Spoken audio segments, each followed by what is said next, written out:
월 3만원으로 버스나 전철을 무제한으로 이용할 수 있다고?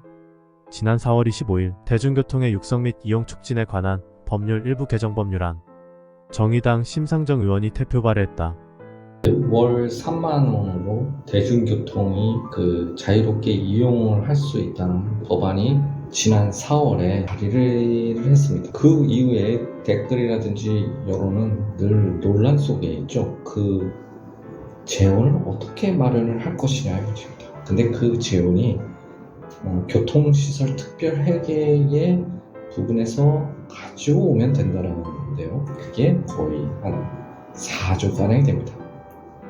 이를 두고 언론이 떠들썩하게 대중교통 3만원 프리패스 법안이라며 일제히 보도한 적이 있다. 사실 한 사람 붙잡고 이 법안 발의를 알고 있냐고 물으면 다들 전혀 모르는 내용이라 했다.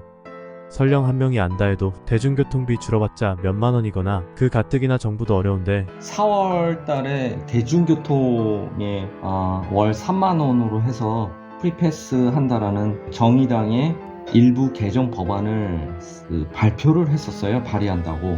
그것에 대해서 지금도 계속적으로 논란이 있거든요. 그래서 한번 살펴보겠습니다. 근데 재원이라고 하는 부분에서 문제가 벌어졌는데요. 그 재원을 연간 4조, 여기 보면은 제가 언론에서 발표한 거를 적었습니다. 여기는 구체적으로 법안 발의에서는 등장하지는 않아요. 그래서 그거를 따로 적어봤는데요. 언론 보도에서 나타난 내용입니다. 그 내용은 재원은 연간 4조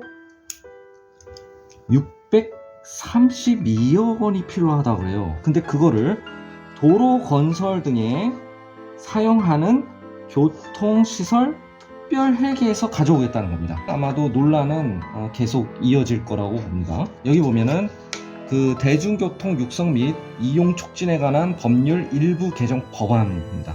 여기에 2023년도죠. 올해 4월 25일 이렇게 10인이 발의를 했던 겁니다. 그렇다면 여기에서 우리가 지난해부터 물가가 상승합니다.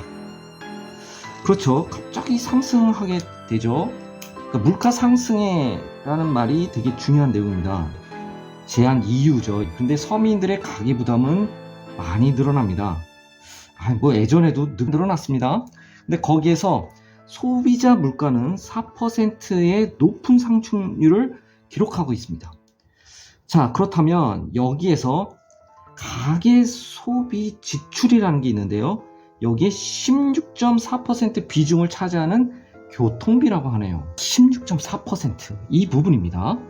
요것도 아마 논란이 있을 거예요. 교육비도 많고, 그리고 부동산, 주거비, 그리고 식료품 등등 의료비 지출, 이런 것에서 가계 소비 지출에서 16.4% 비중을 차지하는 교통비라고 나옵니다. 그리고 기후위기가 13.9%를 차지하고 있다 보니까 도로 운송 분야의 온실가스 배출량을 줄이는 것이 시급한 과제죠. 그러니까 최근에도 장마, 폭우로 인해서 많은 이들이 사상자를 겪고, 그리고 심지어는 실종이 되기도 하죠. 오스트리아에서 기후 티켓 등 사례에서 알 수 있듯이 오스트리아는 그렇게 대중적으로 알려지진 않고요. 독일입니다. 독일의 9유로 티켓, 그러니까 대중교통 요금을 할인하려고 했던 거죠. 탄소 배출량 감축이 아마 또 다른 큰 이유일 수 있습니다. 그 재원이 어딨냐 라는 댓글로 넘쳐나고 있었다. 좀 있으면